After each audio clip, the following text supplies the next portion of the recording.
Tayo ngayon, pag-usapan natin ay Commandment number 7. Anong sabi natin dito? Assess your risks and options. Because the higher the return, the higher the risk. Ang suma total dito, let's beware of scams.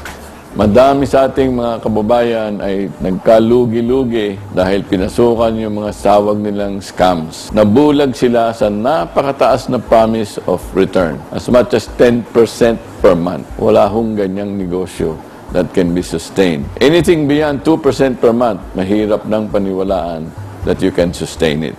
Tayo naglalagak ng salapi, hindi lang dapat sa taas ng kita. Dapat tignan natin yung mga ibang bagay. Kumbaga parang isang coin.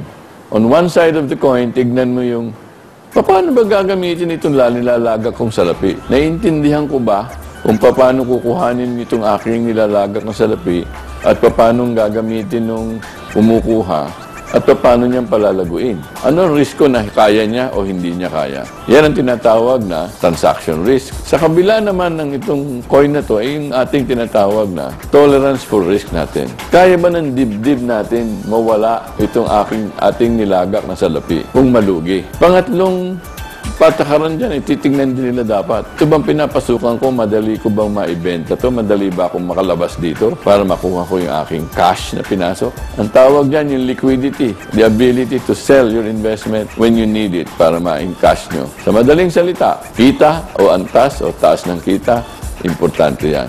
Pero mas importante yung kasiguruhan ng pagbalik ng iyong kapital at yung inyong kakayahan sa matumanggap ng talo. Kailangan nyo ba itong liquidity? Pag kailanganin nyo yung perang yan, mabebenta nyo ba yung pinasukan nyo o makakalabas ba kayo?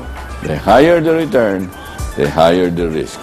Pag tayong mabulag sa mataas na kita, tignan natin ang kabuuan ng ating pinaglalagakan ng salapi.